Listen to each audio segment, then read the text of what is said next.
지금 세계 경제가 굉장히 불확실합니다. 그리고 이 불확실성이 계속 지속되고 있죠. 그리고 내수 경제도 좀처럼 살아나지 않고 있어서 대내적 여건이 대단히 어렵습니다. 어제 대미 무역 협상 내지는 관세 협상이 타결되겠다고 하지만 내용을 보면 참 우리가 헤쳐나가야 할 험난한 길이 많이 가로놓여 있다 이런 생각을 합니다. 그리고 전 세계적으로 갑자기 전쟁의 위험들이 마구 일어나는 거 보면 전쟁이 일어나서 경제가 좋아질 일은 없어요. 경제가 끝나면 복구 경제라는 걸로 좋아질 일은 모르지만 전쟁이라는 게 뭐가 있어요? 멀쩡한 물건 다 불태우는 거 아닙니까? 그런데 뭐가 좋겠습니까? 그래서 우리나라 대내외적 여건이 대단히 어렵고 그럴 때 가장 고통을 받는 곳은 어려운 사람들이고 경제적 약자고 그리고 우리 세종시 같은 경우는 속삭이 좀 더 어려운 상황이 있습니다. 예를 들어서 내년 아파트 입주 물량이 턱 줄어서 취득 투자의 감소가 굉장히 어렵다는 그런 예상이 되고 있어서 뭐 지방 세입으로 생활을 하는 우리 세종시에서 재정 여건이 좋지 않을 것으로 봅니다. 그러나 경제가 어렵다고 해서 이 어려울 때 어떻게 해야 되느냐라는 것에 우리가 닥쳤을 때 아낄 때는 아끼더라도 적극적으로 재정을 운영할 필요가 있는 것을 운영해 줘야 바로 서민이라든가 소상공인이라든가 경제 주체들의 활성화 문제를 야기시키기 때문에 어렵습니다만은 내년도 재정은 경직된 운영은 좀 소비를 유치시키고 세입 기반을 감소시킨다는 기조 하에서 지역 경제를 회복하고 시민의 경기 체감도를 높이기 위한 그런 적극적인 역할도 아울러 필요하다라는 생각을 하고 있습니다. 그래서 긴축 재정을 기조로 유지하되 우리 시민을 위해서 해야 할 싸움 이것은 과감하게 해야 된다고 판단하고 있고요. 그래서 가용할 수 있는 자원을 내년도에 최대한 활용해서 재정을 적극적으로 운영하되 그 적극적으로 운영하는 부분은 생산적인 말하자면 순수 효과가 높은 확대 재생산이 되는 그런 분야이어야 한다라고 저는 생각하고 있습니다. 근데 그런 분야가 바로 미래전략수도의 기반을 확충하고 또 취약계층의 복지는 강화시키면서 지역경제 회복 그리고 시민 안전을 위해 필요한 사항은 꼭 예산상으로 반영을 시킨다는 그런 기조였습니다. 우려불급한 사업은 과감히 구조조정하고요. 불필요한 지출도 최소화하기 위해 노력하였습니다. 우리 시가 내년도 예산으로 편성한 규모는 2조 829억 원입니다. 25년도 예산과 비교해 볼 때 약 1013억 5.1%가 증가한 그런 액수입니다. 구체적으로 말씀드리면 오는 31년도에 조성될 국가산업단지에 맞춰서 진입도로 배수지 오펜서비스를 또는 산업단지 기반 시설을 위한 구축비 그 설계비입니다만 설계비 46억 원을 적극적으로 반영했고요. 또 현재도 공사가 진행 중인 공공임대형 지식산업센터 건립에 157억 그리고 국가산업단지와 지식산업센터가 우리 시를 대표하는 현대산업 기반 시설이 될 것으로 판단하면서 동시에 노후화된 조치원 산업단지는 약 8억 5천만 원을 편성해서 환경을 개선하도록 했습니다. 작년에 이어 우리 충청권 국비 보조 사업입니다만 정보보호 클러스터 구축에 8억 원을 반영하였고요. 기회발전 특구 조성 사업비로 4억 4천만 원을 진행 편성을 했습니다. 친환경 종합타운은 내년부터 본격 추진될 예정입니다. 이를 위한 설계비 66억 원을 반영하였고 또 새롭게 출발한 세종평생교육정책연구원의 연구로 185억 원을 편성해서 연구 역량을 강화시키도록 했습니다. 취약계층 아동, 노인, 장애인, 사회복지 예산은 작년에 5,374억 원보다 약 9.2% 495억 원이 증액된 5,865억 원이었습니다. 취약계층의 생활안정 지원을 위해서 생계급여 279원, 주거급여 114원, 저소득 한가족, 한부모 가족 지원에 4억 7천만 원, 취약계층 농어촌 가구자석 5억 원 등을 반영했고요. 내년부터 아동의 건강한 성장을 위해서 아동수당을 지금 연령 기준이 8세에서 9세 미만으로 향상됨에 따라서 관련 예산을 406억 원을 추가 편성했습니다. 그리고 부모 급여도 368억 원으로 반영하였습니다. 출생 축하금 예산을 35억 원으로 증액하였고요. 저출생 극복 위한 지원 체계를 더욱 촘촘히 하려고 합니다. 이 밖에 공동육아나눔터 21억 원, 직장맘 지원센터 2억 원 등 운영비를 증액 편성시켰습니다. 또 지천동 행복놀이터 내 북곡역 어린이집 신규 주송을 위한 예산 8억 원도 반영했고요. 노인 생활안정 지원을 위한 기초요금 947억 원을 편성해서 노인복지를 증진시키도록 하겠습니다. 장애인 활동 지원 사업을 위해서는 192억 원을 반영을 했습니다. 그리고 내년에는 예산에 AI 융합 콘텐츠 창업보육센터 신설 예산 2억 1천만 원을 반영하였습니다. AI 융합 콘텐츠 창업보육센터는 AI와 융합한 영상미디어, 문화 콘텐츠 등의 기술을 활용한 창업을 지원하는 것입니다. 이로써 창업기업을 지원하고 또 활성화하며 상가 공실 문제도 다소간에 해소될 것으로 기대하고 있습니다. 아울러 지역 내 소비 선순환을 이끌고 소상공인을 지원하기 위해서 지역 화폐 발행 예산 35억 원을 반영했습니다. 소상공인 2차 보전금 예산 32억, 전통시장 시설 보수 예산 4,500만 원을 편성해서 전통시장을 이용하는 소비자 편의를 강화시키겠습니다. 지난해 도입한 대중교통 이응패스의 지속 추진을 위한 예산도 마련시켰습니다.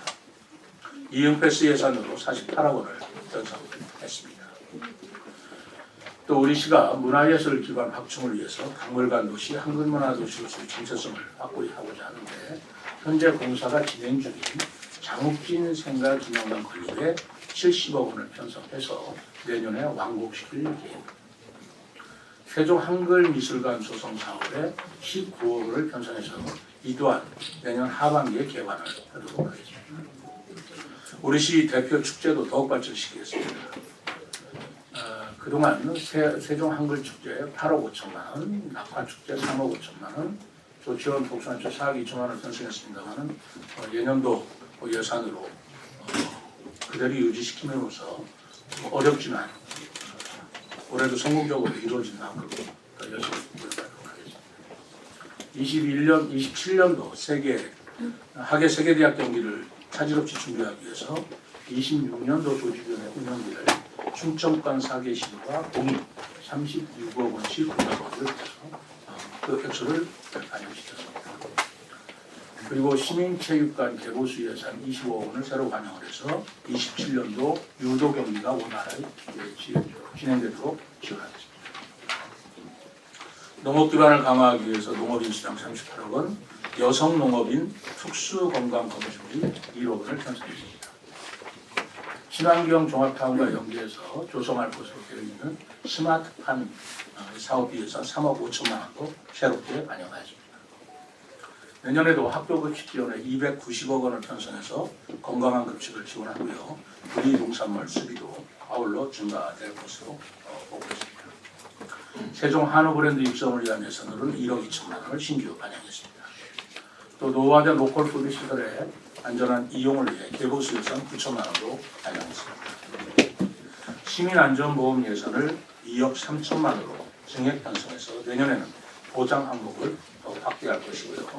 여름철 물놀이 사업도 1억 3천만 원으로 증액 편성해서 안전관리 요원을 더욱 확충하겠습니다. 집중호우로 의한 피해를 예방하기 위해서 침수 우려 도로 자동 차단 시설 설치에 2억 원, 지하 자동 차단 시스템 8억 7천만 원을 반영했습니다. 그리고 화장실 비상 안전벨 설치에 1억 원을 편성했습니다. 부강면 행복 누림터 건립 사업이 내년부터 본격 추진됩니다. 시설비 11억 원을 반영하였고요. 지편동 주민센터 신규 설치 사업 예산으로 2억 원을 편성해서 내년 7월 개청될 수 있도록 하기로 진행하겠습니다. 또 금남년 행복유니터 내 공립 작은 도서관을 새로 만들기 위한 예산으로 1억 6천만 원도 반영했습니다. 이렇게 각 분야에 좀 어려운 여건입니다만은 우리 각 부서별로 정말 필요한 사업을 엑기스라고 할까요? 정말 핵심 사업을 중심으로 편성한 예산을 내년도 2026년으로 예산 안으로 편성하였음을 말씀드리고 편성된 예산은 지난 10월 31일 시의회에 제출하였습니다. 그리고 11월 11일부터는 심의가 열릴 예정입니다. 시의회 논의를 거쳐서 12월 15일에는 내년도 예산이 확정될 것으로 보고 있습니다. 마지막으로 우리 시가 상당히 재정이 어려운 상황인 것은 여러 경로를 통해서 우리 언론인 여러분도 잘 아시라고 있습니다.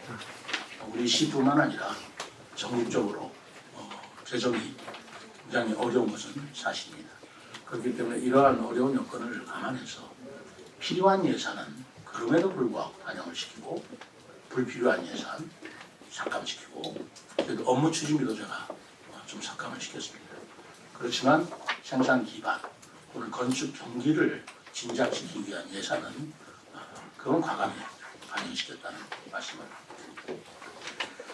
내년도 예산 편성함에 따라서 관련 사업 차질 없이 추진하고 그리고 이를 통해서 4년 제 시정 4기 성과도 내실 있게 마무리하고자 합니다. 지방채 발행액은 올해 저희들이 736억 원을 발행할 계획입니다. 그건 작년보다는 좀 줄은 액수인데요.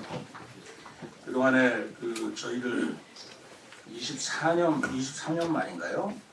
차입금 잔액이 2,192억 원으로 채무 비율이 18.5% 있는 거 맞습니다. 그런데 18.5%면 채무 비율이 높은 건 사실이지만 그것은 건전 재정을 유지하는 것으로 평가를 받고 있습니다. 예를 들어서 25%가 넘어가는 그것은 위험주의 자치단체가 되는데 저희들은 그런 정도로 가지 않도록 그동안에 그러기 위해서 긴축 재정을 했던 겁니다. 빚을 얻어서 재정을 확장시키면 할 수 있었겠지만 이런 긴축 재정 기조를 통해서 지방채 비율을 최대한 저희들이 건전 재정을 유지하려고 했다는 말씀을 드리고요. 앞으로도 좀 어렵겠지만은 우리가 지방채 주의자치단체는 절대 되지 않도록 노력을 할 것이고 그렇기 때문에 이것은 세출 예산은 사실 조정하기는 어렵고 세인 예산을 우리가 증액시켜야 될 필요가 있는 것입니다. 이번에 교부세에 대해서 그동안 쭉 노력을 했습니다만 이게 국회 차원에서 이슈가 되지도 않아요. 교부세는 여러분들도 잘 아시다시피 총액을 말하자면 각 자치단체가 나눠 갖는 것이기 때문에 어느 한 자치단체가 많이 교부를 해주면 다른 자체는 줄 수밖에 없는 그런 풍선 같은 문제입니다. 그러니까 이것들이 국회에서 논의되면 전부 다 자기 자치단체 교부세 액수 때문에 외면하기 일쑤인 건데 저희들이 교부세가 계속 부족하다는 그런 논리를 계속 우리가 전개해 왔고 그래서 재작년 작년까지는 3년간 연장한다 교부세 25%를 그래서 한시법으로 3년간 연장한다는 법안을 통해서 겨우겨우 이 문제를 막아왔습니다만 그 3년간의 내년도 26년도에 또 끝납니다. 그러면 또 연장을 할 거냐? 이렇게 갈 수는 없다. 그래서 저는 교부세의 근본적인 문제를 해결해 달라고 이번에 국정감사에서도 국회 차원에서 이슈화 시킨 것이고 그런 교부 증액을 통해서 이 문제를 해결을 해야 된다라는 생각을 저는 갖고 있습니다. 현재 여러 가지로 어렵습니다만은 교부세뿐만 아니라 또 여러 지방 세외 수입이라든가 하는 노력들을 통해서 우리가 세입의 건전성을 재정의 건전성을 계속 유지하도록 노력하겠다는 말씀을 드리고요.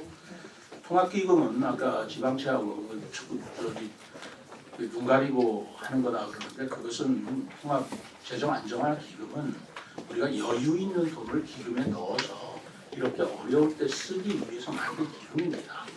그래서 그게 우리 일반 재원으로 기금으로 들어올 적에는 거기서 우리가 내부 말하자면 계좌 이체를 통해서 하는 건데 그게 빚을 얻는 게 아니라 우리 내부에서 재정 운영의 한 방향이고 이건 전부 똑같습니다. 그래서 우리가 그 통합재정기금에서 빌려올 적에 이자도 내지만 또 우리한테 왔을 때 그 이자가 발생하는 것으로 또 하는 거고 또 그것을 재정기금에 갚을 적에는 또 그쪽에서 우리한테 이자를 내야 되는 것이고 이런 것들이 일반 회계 원칙에 의해서 이루어지고 있는 것이라는 말씀입니다. 지금도 경제가 어렵지만 저는 내년에 경제가 더 어려우리라고 솔직히 생각합니다. 더 좋아질 것 같은 지표가 잘 보이지를 않아요. 더더구나 내년부터 말하자면 관세협정이나 이런 것에 따라서 우리 경제가 어떻게 가야 될지 좀 불확실한 점이 매우 많기 때문에 이 부분에 대해서 제가 중점을 둔 것은 우선 어려운 계층의 복지 예산을 유지시킨다 라는 그런 하나의 기조고요. 또 하나는 그럼에도 불구하고 우리가 세종시의 발전의 성장 기반을 조성하는 데는 저는 투입을 해줘야 된다. 성장 기반을 투입하는 데 필요한 재원은 지방채를 얻어서라도 해야 된다. 그래야 경기 진작이 이루어진다 라는 점이었습니다. 그래서 제가 가장 이 부분에 대해서는 양보할 수 없이 우리가 투입해야 된다는 게 국가산업단지 조성, 그 인프라 예산입니다. 그리고 내년도에 공공임대형 지식산업센터를 완공할 생각으로 있습니다. 잠깐만 이루어질 일이 아니라 완공이 돼야 거기에 기술형 첨단 산업 업체들이 입주할 수 있기 때문에 이건 미뤄서는 안 된다 그런 생각을 가지고 있고요. 그리고 조치원 산단도 환경이 너무 열악해서 거기에 환경 조성 사업을 했다는 거. 그리고 우리 시의 전략 사업으로 정보보호 클러스터. 요즘에 정보자원관리원, 중앙정보자원관리원이죠. 그 화재에서 사고가 많았습니다만은 앞으로 이 정보 보호라는 것은 정말 중요하다고 봅니다. 더더구나 우리가 행정수도를 지향하고 있고 중앙정보, 국책연구기관, 인근의 대덕연구단지, 계룡대가 있는 이 중심 세종시로서는 이 정보보호 클러스터 사업이 매우 중요하다고 생각해서 그 부분에 관한 예산 이런 정도는 저희들이 좀 전략적으로 추진하는 사업이다. 이렇게 말씀을 드리고 그리고 두 번째 항목으로 하나는 이런 성장기관이고요. 또 하나는 우리 저출산 문제, 아동수당, 부모수당, 그리고 저출산 문제에 관한 우리 성장 세대를 키우는 문제 이 문제에 대해서는 저희들이 예산을 투입했다라는 말씀드리겠습니다. 우리가 그 세입은 줄고 있는데 그럼 내년도 예산도 줄여야 되지 않냐 이런 게 일반적인 생각이죠. 그런데 저는 이렇게 어려울 적에는 재정 정책으로 문제를 해결해야 된다는 생각도 아울러 가지고 있어요. 아까 예를 들어서 우리 세종시의 성장 기반을 조성하는 건 경기 진작에도 굉장히 도움이 되는 사업이기 때문에 그것마저도 재정이 어렵다는 이유로 멈춰섰다가는 정말 우리 경제가 가라앉아 버립니다. 그래서 일상 경직성 공동 경비 아낄 것은 아끼지만 차후에 성장 기반이 되는 예산은 지방채를 얻더라도 통합기금에서 우리가 차입을 하더라도 키워줘야 된다. 그렇지 않으면 우리 건축경비라든가 소상공인이라든가 경제인들이 세종시에 정말 어려움을 겪을 수 있습니다. 사실 경제가 활성화되기를 바라는 건데 조금이라도 활성화시키도록 재정적으로 풀어줘야지 이것마저도 멈췄다가는 우리 경제가 점점 더 침체 국면으로 갈 수밖에 없다는 생각 때문에 지방세 수입은 줄었다 하더라도 다른 부분 세입을 늘려서 예를 들어서 교부세라든가 하는 것들을 저희들이 적극적으로 노력을 할 거고요. 그리고 통합기금이라든가 지방채도 작년보다는 덜 얻게 돼 있습니다만 그거를 얻더라도 그때 생산 기반에는 투입을 해줘야 된다. 건설 경기는 확실하게 좀 이렇게 세우는데 재정 정책을 써야 된다라는 게 제 생각인 것입니다.